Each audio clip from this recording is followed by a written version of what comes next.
បេះដូងបងនៅរងចាំជានិច្ច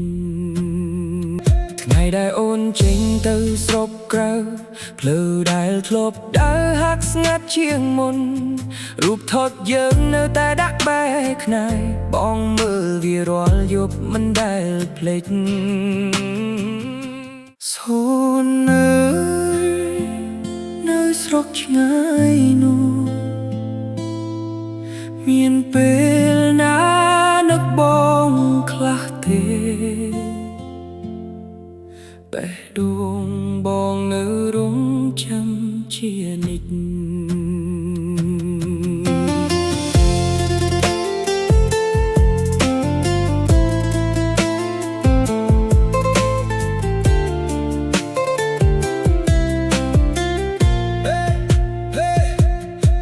ដែលអូនចេញទៅស្រុកក្រៅផ្លូវដែលធ្លាប់ដើរហាក់ស្ងាត់ជាងមុន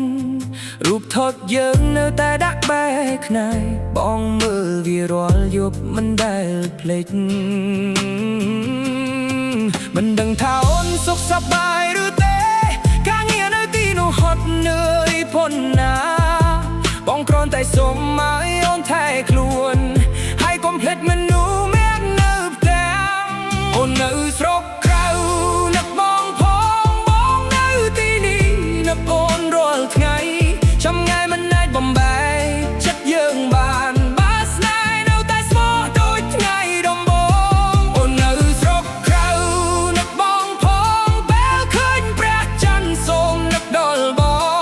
ងនឹងរងចាំមិនថាយូរប៉ុណ្ណាថ្ងៃអូនវិលមកបងនឹងអោបអូនវិញ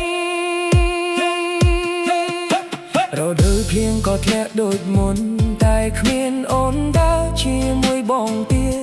សារដែលអូនផ្ញើមួយភ្លាក៏មានតម្លៃធ្វើឲ្យបេះដូងបងមានកម្លាំងបន្តបើមានថ្ងៃណាអូនអស់កម្លាំងសូមចាំថាបងនៅតែជាកម្លាំងចិត្តទោះឃ្លាតគ្នាប៉ុនគីឡូក្តីស្រឡាញ់មិនដែលប្រែប្រួលឡើយអូននៅស្រុកក្រៅនឹកបងផងបងនៅទីនេះនឹកអូនជានិច្ចថ្ងៃណាអូនត្រឡប់មកវិញស្នេហ៍យើងនឹងចាប់តាមសារជាថ្មី